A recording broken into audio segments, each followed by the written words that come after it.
This is a presentation about the City of Issaquah's Northwest Sammamish Road Non-Motorized Improvements Project, an opportunity to improve how people roll, walk, and run through this corridor. Project only just kicked off a few months ago, but we've gotten some good input from the community to shape what you're about to see in this presentation. So we're excited to share this update with you. My name is Dennis Sandstrom. I'm with HDR supporting the city on public engagement for this project. You'll also hear from Matt Ellis, City of Issaquah's Utility Engineering Manager and current project manager, and Scott Johnson, the HDR project manager supporting the city.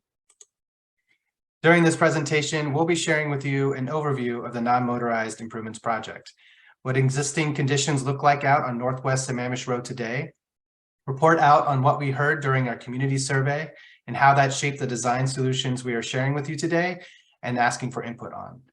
We'll then talk a little bit about the overall project timeline and why we need you, as well as how to share your input and stay plugged into our work as we move towards final design. With that, I'll hand it over to Matt Ellis to provide an overview of the project. Matt? Hi, this project will be a pedestrian connection from the South Lake Sammamish neighborhoods to the State Park entrance, where facilities are currently not available.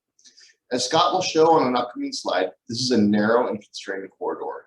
Folks who do utilize this corridor for biking and walking are doing so along a narrow shoulder, either between the road and barriers separating the freeway or next to a steep embankment.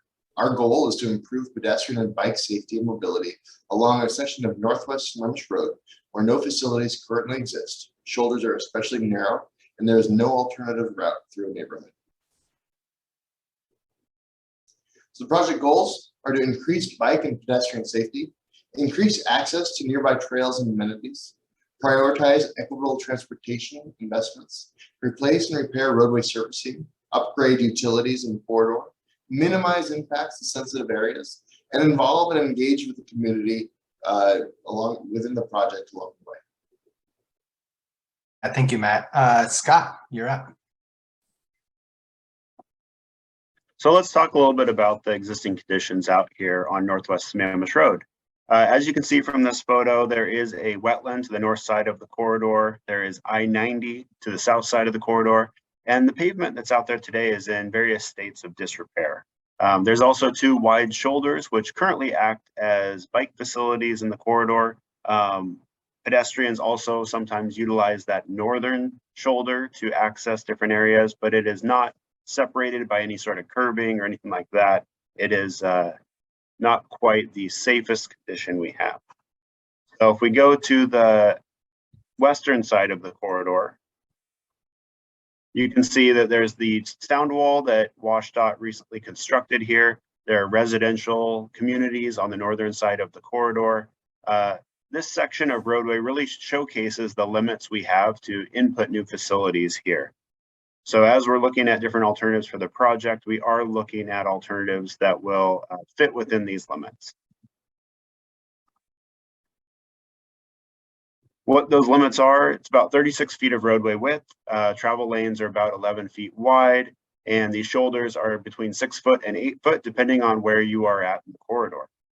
Any improvements outside of that would be getting into potentially wetland areas and other areas of vegetation that are outside of those existing paved limits. So what is the best solution for this corridor? Well, we sent out a survey September 13th to October 3rd, and it was amazing the number of respondents we had. We had close to 600 responders. It included 12 different Issaquah neighborhoods, and most of those responders were in that South Lake Sammamish community, so right here in the corridor. In that survey, there were some very interesting results. One of those results was just what facilities or what modes of travel do users take today? Most of the users use motor vehicles through here, and there's fairly low numbers of cyclists, scooters, or walking or running through this corridor. Now, if we were to improve the facilities here, how many of you would change that mode? And it was pretty high percentage. You can see from this graph right here that the numbers drastically jump for those non-motorized uses, and the use of a motor vehicle is decreased if we did have alternative options. Further, the community provided us information on what was your biggest concern. So the biggest concern we heard from the community was that lack of sidewalks and lack of a quality existing bike facility. What this really leads to is this leads to that existing condition we just showed, which has paved shoulders, but there's no curb that separates you from the motor vehicles. There's no planter strips that separate you from the motor vehicles. Everybody is right there on the shoulder. What facilities would you prefer? So we gave a range of options, with that being different multi-purpose pathways, in-street bike options, just sidewalk options. And the highest scoring one was a multi-purpose pathway, closely followed by a protected bicycle lane. So as we get into the different alternatives, we've taken this data from the survey results and formulated a number of alternatives that we are looking at to advance in this corridor. One of those is the most preferred option, which is a multi-purpose path, followed by a number of different bicycle lane options. So here you can see in this cross-section view is that multi-use path option. The project would construct a multi-use path on the northern side of the corridor, and there would be no in-street bike lane options with this configuration. We would have a planter strip between the multi-use path and the roadway. That planter strip would act as a safety feature for cyclists and pedestrians to separate them from the traveling vehicles. The multi-use path would also be a bit wider in this scenario to provide that space for bikes and peds to simultaneously utilize this pathway. If we go to the other options, there's a number of different bike lane options for in-street bike lanes that we could have in this corridor. What's shown on the screen right here is your traditional bike lane corridor. So we'd have 6-foot bike lanes adjacent to an 11-foot travel lane. And the separation between the two is just your typical fog line stripe on the roadway. In this scenario, we would also have a separated pedestrian facility, but it'd be a much more narrow sidewalk facility, still separated by a planter strip. For a little bit more safety when it comes to that bike facility, there is the alternative shown on the screen now, which is a buffered bike facility. Now that buffer could be a painted buffer as shown on the screen right now. It could be a physical buffer with candlesticks as a way of separating those, or other vertical feature to separate with a buffer. You see we still have the same sidewalk and planter facility here.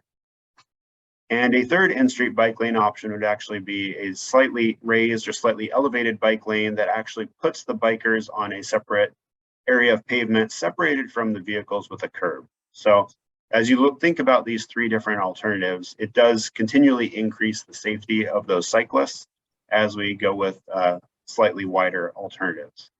This again has a 6-foot sidewalk in this option. Now there is one variation that we are looking at here when it comes to those in-street bike facilities, and this could work with any of those three options we just discussed, but in lieu of doing a planter strip, we could do a multi-use pathway on the northern side of the corridor, in addition to the in-street bike lane options. Now the one trade-off we have here, because we have limited space, is that the planter strip would be eliminated through most of the corridor, but if there are spots where we do have enough width available to have a planter strip with that multi-use path, we would do so. You'll also notice on the slide, the multi-use path in this scenario is much narrower than it was in the alternative that we showed first, which had only the multi-use path. Now I'm going to turn it back to Matt to talk about how we're going to sort through these alternatives and where the community comes into play. Thank you. So why we need you? To help us shape the design concept. The design is fully funded. This is a high priority project for the city as well as the community, and we are excited to get this moving. However, timing and finding funding for construction have not yet been determined. Proposal for this project will be in the next capital improvement plan. Community input will help determine what improvements are selected to move forward. This will help us formalize preferred alternative and evaluate cost impacts. The design of the preferred alternative will determine the cost for construction and maintenance, and the city will identify funding sources and construction schedule in 2023. So here's the project timeline for this project. We've been busy in 2022. We've completed a topographic survey of the area. WashDOT has moved the retaining wall and is wrapping up their sound wall and auxiliary lane project, allowing us full use of the corridor. We've sent out our community survey and received a great response. We've evaluated preliminary alternatives and evaluated comments from the community. So we are here now with you as a major step in our journey to evaluate alternatives and refine our design. Our goal is to have a preferred alternative selected by the end of 2022, beginning of 2023. In early 2023, we will be going to our Transportation Advisory Board and City Council to further refine our preferred alternative and evaluate costs. We plan to go get the design fully funded in 2023 and complete the permitting process and engage with other projects in the corridor. We will come back to the community at the different times in 2023 to discuss with stakeholders, neighborhoods, HOAs, and individual adjacent property owners on potential impacts and how the proposed project will interact with properties and communities. Currently, we have not identified a second open house at this time, but we'll engage with the overall community at certain points in the design process. We have a website that provides major updates for the project and will be a primary way we provide updates in the future. In 2024, we will finalize the design and obtain construction permits and develop a shovel-ready project. As mentioned before, construction will come after, with a timeframe developed in 2023 as part of the CIP process. Thank you, Matt. And thank you for watching our presentation on the Northwest Sammamish Road Non-Motorized Improvements Project. This is an important project for the city of Issaquah and those who roll, walk, and ride through this corridor. So we encourage you to share your thoughts, questions, and comments with us. Reach out to Matt at the contact information listed on the screen. You can visit the project website, sign up for our email updates, and just keep your ears open in general for future in-person or virtual meetings about this project. We appreciate your time and attention. Thanks.